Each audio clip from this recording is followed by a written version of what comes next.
Hello everyone, my name is Jenna, but you guys can call me Jen. Welcome back to my channel, or welcome if you're new. Hi, hello, you are so loved. Thank you for being here. Welcome to my January reading wrap up. This past month, I read 13 books and I'm pretty happy with how this month went. Although it did kind of start a little rocky, and there was one that I should have DNF'd, but I finished before I realized I should have DNF'd it. I'll explain it when I get there. But okay, I have my book journal spread helping me out. I have a bunch of the books. Most of them were library books, so I don't have them anymore, but we're just gonna get into it. Out of the 13 books that I read this month, 3 were from my physical TBR. I can't believe that. Is that real? 1, 2, 3. Only 3 were from my physical TBR. Oh my god, I need to chill with the library books. At least next month, I'm doing My Friends Pick My TBR videos, so the majority of the books read should be off of my physical TBR, so fingers crossed it's not this wild of a difference. Oh my goodness. Anyways, so yes, 3 were off my physical TBR. I read a total of 5,256 pages across all 13 books, and I listened to 64.25 hours of audiobook. That's because I do tandem read a lot of my books with the audiobook because it just keeps my focus there. I find it the easiest way that I can get books done is if I have the physical book and the audiobook at the same time. So, and I use my Libby app for that. I use my Scribd app, and occasionally I branch into Kobo or Libro FM to get the other audiobooks. So that is kind of the breakdown for that. And I also read across 5 main reading categories or genres. So there were 7 fantasy books, 2 sci-fi books, technically 3, but one of them falls into a different reading category, which is graphic novels. So 1 graphic novel, 2 sci-fi novels, and then we have 2 literary books, and then 1 nonfiction as well. I started the year with Shanghai Immortal by A.Y. Chow, and this book was a big disappointment. I ended up rating this one 2.5 stars. So we started off the year on a low note. Shanghai Immortal, I read with in one sitting because I knew if I was gonna put it down, it was gonna be a straight DNF. But I didn't DNF this one because 1, it was the first book of the year, and I was like, I don't want to start the year on a DNF. I have faith that this might turn around. I should have DNF'd it. It was only 2.5 stars. It was really disappointing, and the main character was abhorrent. So, all right. So this is about Lady Jing, who is a half vampire, half fox spirit, who lives in this kind of side realm, or this other realm that isn't the mortal realm. You know, the godly realm, if you will. She kind of works as a henchman for this bigger figure. I don't know. And she overhears plans to steal a prized dragon pearl from someone who has been antagonizing her basically her entire life. And so she takes it upon herself to basically take down that person and foil their plans. The concept sounded kind of cool. I really liked the idea of a half vampire, half fox spirit, and it had potential, which is why I didn't just DNF it off right away. Because if it was really bad, I would have DNF'd it within the first 10% and then just pick something else. But it was one of those books that I was like, I feel like this could have potential, so I want to give it enough time. And then I got to the end of the book and I was like, oh, I shouldn't have. I hated the main character. And usually I can get down with an unlikable main character. For surezies, unlikable main characters are a thing.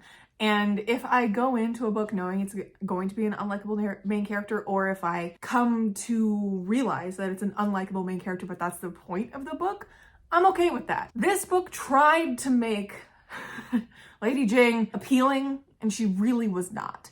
So Lady Jing is almost 100 years old, and she acts like she's 3. She acts like a toddler the entire time. Has full-ass tantrums, thinks everything is about her. She's so self-centered. She's just a toddler. She's a little kid. She learns nothing, and everyone around her loves her for no reason. Yeah, this one man in here, Mr. Lee, who is the only good person in this entire book who I actually enjoyed, other than Jing's best friend, quote unquote, who also does not deserve to have Lady Jing as their best friend.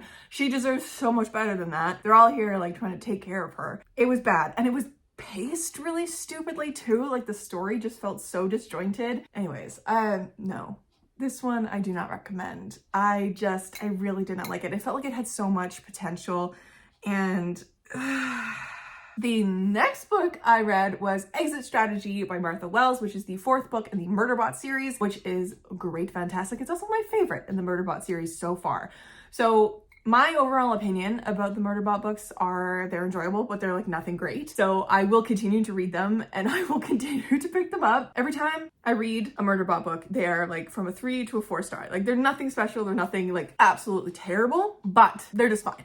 So this one I liked a lot more than the other ones though, because the first 4 books in the Murderbot world in my mind should be one novel instead of 4 different novellas, because the novellas in this world and these book series feel too TV show-esque to me, like one individual TV show, not like a nice solid like season of TV or a couple episodes of TV, like a nice narrative arc. Each one of these books feels too one TV episode to me. So the 4th book kind of like it wrapped everything up in a nice bow, and it like was the conclusion of the first 4 book arc.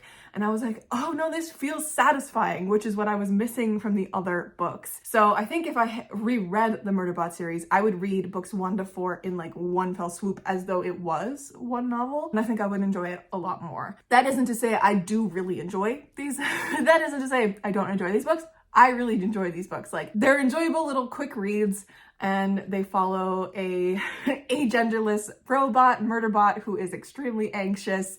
And it's great and it's enjoyable, but I don't know what else I could say because this is the 4th book of the Murderbot series. So, you know, pick them up, pick them up and read them. All right. The next book I actually own physically. So the next book I read was The Will of the Many by James Islington, or Islington, however you say his name. This was phenomenal. This was so close to a 5 star. It wasn't a 5 star because I kept finding little things that bothered me, or I was a little bit too confused by the end, and not in the way of like Gideon the Ninth or Harold the Ninth confused.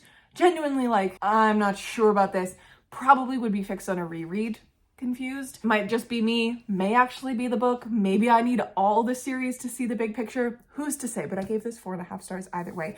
This is so phenomenal. So this is really hard to boil down into like one sentence. So this follows Vis, who is an orphan hiding who he is, which love that trope. He is adopted by a man at the beginning of this book who like makes a deal with Vis to spy for him and his like organization of people by going to this school to spy on the headmaster and like the goings on at this school, and also like investigate some like ruins nearby and like learn the truth behind something. And so that's like the aim. But this follows Vis as he is adopted and goes to this school and learns and becomes better and better and better.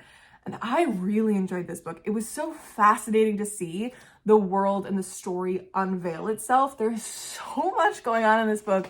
There's so many layers. And by the time I got to the end of this book, I was screaming at the universe that I don't have the second book with me. Like if this entire trilogy was out today, like all 3 books, I would have read all 3 books back to back to back, because James Islington's storytelling is just next level. Honestly, so much that I then went onto my library and took out his other trilogy, which is completed, the Lycanus trilogy, and put them on hold for my library. I'm still waiting for book 1. I have book 2 and 3 in my place. So hopefully book 1 comes to me at some point so that I can read the entire trilogy. But yeah, this was fascinating. I don't understand a lot about the magic system in here, which I think is partially because Vis himself doesn't want anything to do with a lot of the aspects of said magic system and the use of capital W will. So I think that will be fixed if I reread it, which I do plan on doing so before the second book comes out, and then continuing with the trilogy. I think that my comprehension of the magic and the world building will solidify upon reread and reading further in the series. There's just so much going on. And this is one of the first books that I read, and I did start it last year at the end of the year. So like it was a head empty time, you know, end of the holidays, beginning of the year. So maybe it was just like too much for my little brain, but this was fan-fucking-tastic, and I cannot get over what a ride this was. I absolutely loved Vis as a character. He was so fascinating. Like from word go, we know he's holding something back, which we do end up learning what he's holding back as he like slowly reveals it to the reader, as well as like trying to keep it hidden. And like we find out more about his backstory that he didn't even know. And we also have like just a wonderful cast of characters around this as well, in the students at school and also outside in his like new family that he was adopted into. Oh, it's just so cool. And to see this like make his way up through the ranks in the school as he is supposed to, like he starts in class 7 and he ends the school year. His goal is to end in class 3 so that he has more sway. So from my understanding, the classes in this school are based on skill, not necessarily like grade level or anything. Like you don't just like start in grade 7 and then go to grade 6 the next year or whatever, you know? No, like you can be moved up in the levels if you demonstrate you have the skill and the knowledge to do so. And Vis really does. But what I loved about this is that Vis doesn't necessarily find everything really easy. Like he finds a lot of things easy because he is a very well-learned rich boy. Like he has a lot of privilege, but then became an orphan and had to live on the streets and kind of do a lot for himself. So he also has that side of him too. But as he goes up and up and up, like he starts to find and realize that he can better himself, and he works on bettering himself so that he can complete his missions. And I think that's really cool. Like he just keeps learning, keeps bettering himself. I really enjoyed this, and I'm so excited to see where this goes because that ending fucking ruined me and also confused the hell out of me, and I need to know what the hell those last 2 chapters mean because I don't know, but loved. The next book that I read was a nonfiction. I am trying to read one nonfiction every month this year. That is kind of my like low-key goal. I don't actually know if it's a solid goal or not. It's just so far I want to try read one nonfiction book a month. So far I'm succeeding, so we'll see how February goes. But this book is We Need New Stories. The whole title is We Need New Stories, Challenging the Toxic Myths Behind Our Age of Discontent, which is by Nesreen Malik, who is a Sudanese author and journalist. This one was fine. I listened to it on audiobook, and I don't ever rate my nonfictions because I'm not a nonfiction girly. I don't know how to go about rating them in a different way than I rate my fiction books. But I will say, like, this one just didn't really quite hit the mark for me. It was an interesting read, and it was an interesting kind of topic to think about, but there wasn't a lot of like new things brought to the table from the discussion in this book. And I found the audiobook narrator to be absolutely terrible. So like the audiobook narrator gave nothing. And I was just like, okay, like you're making a nonfiction drier than reading a nonfiction usually is for me. That's not good because I go at nonfiction audiobooks like podcasts. You got to give a little something more, you know? It wasn't good. Like the audiobook narrator just wasn't my favorite. I really didn't enjoy that, but the actual like topics of the book were interesting and an interesting concept to bring up. So in my bullet journal, by the way, I have little like brief synopses or brief summaries to help myself remember what these books are about, because if you guys know, my memory for books, terrible! So this one is author Nesreen Malik discusses 6 myths that have our society in a chokehold, which are at odds with our lived experience and in urgent need of revision, which was a really interesting topic. And really interesting the way that she analyzed each of these myths in question. But she didn't really give any solutions to it. She just posed all of these problems. It didn't really give any like, this is what we need to do to fix it kind of a thing. It didn't really do that. And she couldn't shut up about Donald Trump. I'm like, I get it. His rhetoric is terrible. He's not a great human being. Like, I get it. But she just couldn't shut up about him. So you could definitely tell that this was written in a post-Donald Trump 2020 kind of vibes. Like, yikes. It was a lot. I think that was the biggest con for me. It was very focused on him, the 2016 to 2020 timeline, and also like the COVID timeline after that. And I was just like, I get it. This has been said so many times before. You're giving nothing new to the discussion, you know? But it was still fine. Like, it was a quick read. It brought up some interesting things to think about, and yeah. The next book that I read was The Surviving Sky by Kritika Rao. This is another one, just like The Will of the Many, that like both The Will of the Many and this one had me reeling for how like intense and intricate things were going, and so many questions were popping up in my head that just weren't answered, and I was so confused but so just like, oh my god, with these stories. They were so fantastic. I gave this one also 4.5 stars because again, there were just some little things that didn't quite make it a full 5-star for me. Full 5 stars, if you're curious, are like all-time favorite, have moved me to tears. I'm fully obsessed with the characters and they live in a place in my heart kind of vibes. That's what my 5 stars are usually saved for. This is a phenomenal book. I absolutely loved this. This is very, very good. So this is a very slow moving fantasy that has a lot going on in the background. I should say sci-fi fantasy. It has so much going on in the background, but the main storyline is the marital problems between our 2 main characters. If Aravan and Ahilia, our 2 main characters, don't sort out their shit, the world is crumbling around them. It's a lot. So you have that as like the main thing. And then in the background, you're getting an incredibly intricately world-built world where all these people are living on floating cities that are piloted by architects. And these architects have the ability to do some fun mind magic-y something and can like go into another realm and like do things. I don't understand the magic system in here, but I loved it. I loved living in it. I loved living in the descriptions. A lot of what Aravan, who is a senior architect, so he is very high up in the world, a lot of what he was explaining went right over my head. So I need to reread this eventually before the second one comes out, before I read that one, because so much of it went right over my little noggin, but I enjoyed it so much otherwise. Like, I loved this, and I had no idea where this was going to go at any time that I was reading this. This plot is so intricately done and phenomenal. Like, the way that the world building and the plot and the characters all really intertwine with each other. This is expertly done sci-fi fantasy. It's so good. The only thing I can really compare this to is N.K. Jemisin's The 5th Season with the Earth Rages in here. So the Earth Rages are these storms that are really the reason why people have started building these cities and like living in these floating cities and then sometimes coming down and resting and giving the architects a rest kind of a thing. So the Earth Rages are these big motherfucking storms that reminded me so much of N.K. Jemisin's for the 5th Season type of storms, but a lot more frequent and a lot more living, which is very interesting.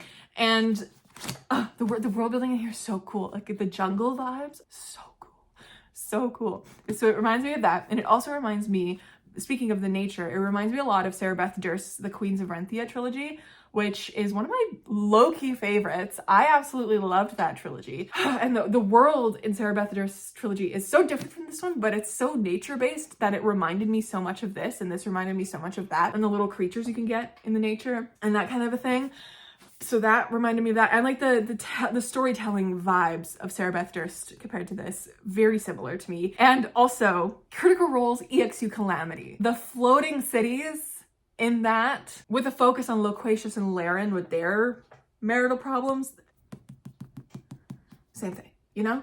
Like, that's what this really reminded me of. I enjoyed the hell out of this book. Next, I read The Mask of Mirrors by M.A. Carrick. This one I gave 3.5 stars to. So the first half of this book, I didn't really love. There was nothing going on for me that was really hooking me in, you know? I don't know. There was just so much happening in this book, but nothing that was a straight fired true plot line that I could tell you what the first half of this book was about. It's very slow. And I was warned beforehand by all the people on the internet that it was slow. So I was aware that this was a very slow fantasy, but this entire fantasy book felt like the inciting incident to a fantasy story. So like something that should happen in the first 10% of a story, this entire book felt like that first 10%, which is a little problematic for me. And then we get to the midpoint and there's an arbitrary character death that did nothing to move the plot along.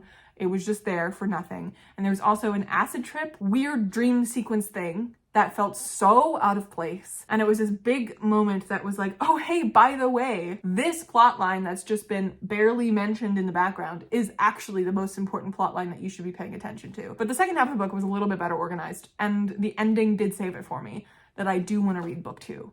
So first half was like 2 stars. Second half was like 4 stars, barely, 3.5. So I gave overall 3.5 stars. It is about, in general, Ren, who is a con woman who is trying to trick her way into a very rich and well-off noble family without realizing that they are very much not rich and well-off. They are very almost destitute at this point. She's trying to do this to secure a future for her and her chosen sister because they are children who are orphans who used to run in a like street gang in this world. That is the most bare bones plot of this that I can give you, but I'm intrigued to look into book 2. I do have it on hold from my library that will be here sometime in February probably, so we'll see how I feel about book 2. But yeah, then I decided to dive into the entire Foundry Side trilogy. Now, I'm going to keep my thoughts on this trilogy short because I do have a series video coming out very soon because I just finished Lolens last night, squeezed it into my January reads, and I don't have book 2 because I returned it to the library already, but I read this entire trilogy this month. I gave Foundry Side 3.5 stars, Shorefall 4 stars, and then Lolens also 3.5 stars. So it wasn't like an amazing trilogy for me. Honestly, it's going to be a little forgettable. I can already tell, like, it's just not going to stick with me because I had a lot of issues with the lack of character growth included on page. Like, there is incredible character growth across this trilogy, but we don't get it on page because there are time skips between every single book. And every single book has so much cataclysmic terror happening to these characters that we don't get to see the characters go through on page. We just land in the next book 3 years later with book 2, and then 8 years later from book 2 with Lolens. So we just have to accept the changes and we don't get to see them in that way. So I think these books really leaned heavily on the world building and the epicness of that it kind of lost in the character department for me. So anyways, that is the thoughts. Stay tuned for this series video to get my more in-depth thoughts of every single one of these books. Between those 3 books, I did also end up reading Far Sector by N.K. Jemisin, which is a Green Lantern graphic novel, which is my 5-star of the month and my very first 5-star of the year. Oh, I love it. I love N.K. Jemisin so much, okay? Like, N.K., one of my favorite authors of all time. Like, stunning, you know? This was phenomenal. I don't know why it was so good, but it was. Like, a Green Lantern graphic novel was my 5-star, the first 5-star of the year. Like, Green Lantern, I know nothing about Green Lantern. Yet I went into this, had no troubles understanding what was going on. I had so much fun with this, and this was plotted better than half of the sci-fi books that I read in my life. Like, it was so well plotted, so well paced. Every single individual, like, issue, the 12 issues within this bind up of all the different 12 comics of Far Sector, so well balanced, so well, just like their own little arcs that all went together really well in this big arc. The world was so vibrant and beautiful, and the art by Jamal Campbell was just stunning. I usually, with graphic novels, I speed through them. I just read the text. I don't really pay that much attention to the photos, except for like quick flashes here and there. I don't really pay that much attention to the illustrations, except for like quick flashes here and there, because I'm so used to novels that I can picture it in my head enough that I don't need the accompanying pictures. Doing that, I can speed through it in like an hour and a half. Oh, with this one, I took my time. I looked at the photos so intensely. They were telling their own story on top of the narration that was going on. And also the, like, instead of just the dialogue bubbles, there was like a lot of narration added into it with like little green squares everywhere. That was really helpful to lend the voice of our character, our main character, across, and like gave her inner thoughts as well, which is something that you miss sometimes in graphic novels. Like, I know there is that like outside narration sometimes included in graphic novels and comics, like it's gotta be there for exposition, but N.K. Jemisin did something with her narration in this one that just hit it out of the park for me. Like, you get the voice of this character immediately. You get our Lantern's voice loud and clear, and it's so fun. Oh my god, it was so good and so queer and so bright and so vibrant. It was phenomenal. I adored this, and I haven't even told you what it's about. So it's about a lantern, a Green Lantern, who goes on like one of her first missions way far away into a far sector, where she has to deal with this trilogy of peoples who have all shut off their emotions collectively because they've decided that there's too many wars, there's too much cataclysm between these 3 people, so we're gonna just have a virus that's gonna take away our emotions and we're just gonna chill. So it like dampens their emotions, I think is the better word for it. It doesn't completely take them away because they still have like reactions to stuff. They aren't just complete like robots. It's just like a dampening of their emotions. So when our lantern goes there, she is human, she experiences the full range of emotions, so it's incredibly lonely for her there because no one else can connect with her on that emotional level. It's such an interesting look at that. And then there's also a drug in this world that can give people back their emotions for a little while, and it's incredibly destructive and incredibly illegal. So there's a lot going on. It was so good, and I really enjoyed it. And then right after that, I read my 1.5 star of the month with The Saltgross Heavy by Cassandra Claw. This is a retelling of The Little Mermaid, which takes the idea of the Little Mermaid after she has won the prince, gotten the kingdom and whatever, settled in, and then is on the run now, question mark. It's like the tagline on the back is so much cooler than what we actually got with this book.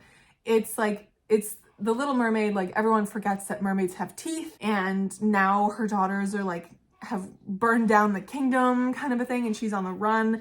And I was like, oh man, like I want that story. I want the story of the girls burning down the kingdom. Like that's what I want. And instead we got a story of this mermaid who was mute for half of the book, but then somehow got her voice back in the middle. I don't know. There wasn't an explanation for that. Like surviving in a forest with a plague doctor who has no reason for being there. They're just there, and I don't understand why they were there at all. And then there's also this band of murderous children who are being run by this one man, and they keep killing each other to extract the bezoar or the bezoar, however you say that, the bezoar from their chests to then resurrect the person who was just killed. Why? Couldn't tell you. There was no plot to this. There was no rhyme or reason. There was too many big words. Cassandra Caw just couldn't shut up in this 3-hour-long audiobook. I was sitting there and I was like, what is happening? There's so many words happening. And by the time I realized I wasn't really enjoying it and I should have DNF'd it, it was done because I listened to audiobooks at a ridiculous speed. So I was done it. So anyways, 1.5 stars. Then I read Monstruo, which was for book club this month with my friends. This is a little weird horror. It's not horror at all. It's a literary book. It's pitched as horror. It's not scary. There is no horror elements to this at all, other than Monstruo being a little monster.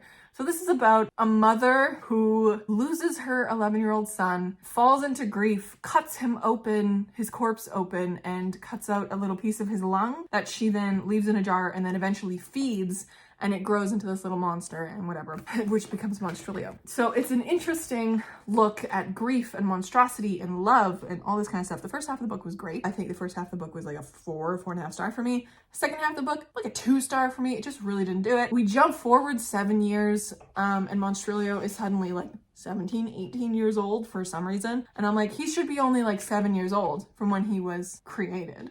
Okay. He just is older now. He's a teenager. He has a job, and he's also in a relationship with his boss, problematic, and is also exploring like kinks for the first time and queerness and all that kind of stuff. If this book wasn't also just incredibly queer from top to bottom, I would have found problems with the fact that queerness was so monstrous in Monstruo, but everybody else is queer in this book. So like, it wasn't a comment on the queerness being monstrous. It was just Monstruo. It was a little monstrous. Anyways, I don't know. This book was just fine for me. The discussion that we had in book club was great. But yeah, I don't think I actually really liked the book, but it was beautifully written and genuinely beautifully crafted. So like, I can tell you it's a great book. Did I like it though? Not really, which is why it has 3.5 stars. And then I believe, yes, the last book that I'm going to talk about today, which is not the last book that I read. The last book that I read was Lolens, but I've already talked about that today. The last book that I'm going to talk about is Enter Ghost by Isabella Hamad.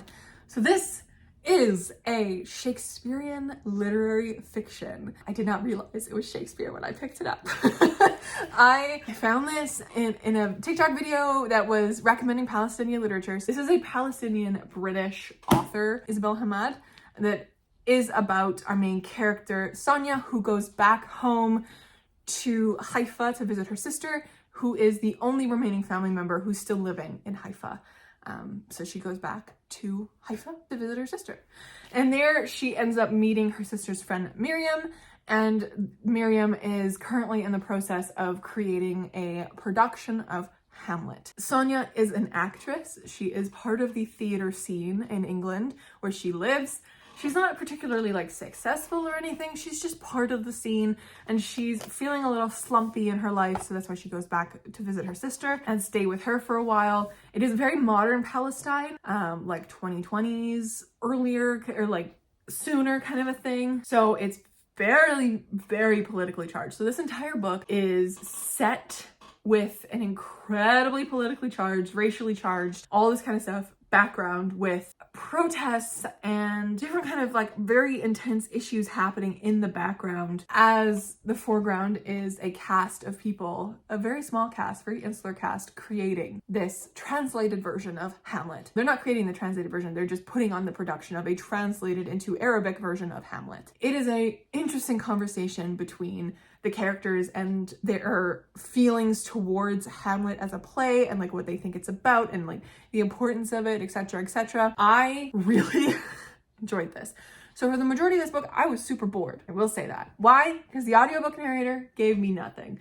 She had the most monotone descriptions of stuff. She gave nothing in the narration until she was voicing a character. Like the dialogue had like mannerisms and stuff like that. So she had like character in it, but like the actual narrative description had nothing. It just was so monotone and I was having the hardest time staying focused into it. And also our main character, Sonia, is the most boring main character you could have. Like she is an empty shell of a character, no thoughts, empty brain.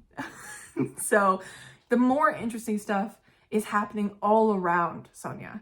It's her sister, it's Miriam. It's the relationship between Miriam and Sonia and the incredibly homoerotic charge that they have going on there. It's the intricacies of the cast members talking about the actual production and also their interactions with being in Palestine, being in the West Bank, being in Haifa, being in Ramallah, being in Jerusalem, all these different places that they go and all of the dangers that come with it and the feeling of being displaced while visiting a place that you used to call home with Sonia. Like Sonia is a fine main character, but it was everything else interacting with Sonia and around Sonia that was interesting to me. And by the time I got to the end of this book, I was like, no, this book was a masterpiece. It was so good. I ended up giving it 4 stars. I really enjoyed it and I think people are gonna love this. So if you like Shakespearean books, pick this up. I almost want to read Hamlet because even though I am an English major and I do have an English degree, I never studied Shakespeare's plays in university. I somehow avoided taking the Shakespeare class. The only time I've ever studied Shakespeare was in his poetry in university and then his plays in high school, which didn't count. Like reading Midsummer Night's Dream in grade 10 was nothing, right? We didn't actually study it. We just were there, you know? So I wish I had read Hamlet and knew more about the story of Hamlet before I went into this so that I could see all the intricacies that Isabella Hammad was doing in the narrative. And I think it would have been even more interesting to me as an English major and as someone who really enjoys literature to have, you know, to connect with this book a little bit more. It is a literary fiction and you guys know literary fiction is not my genre. So I think also the like lackluster feeling I was feeling all the way through it was kind of because of that.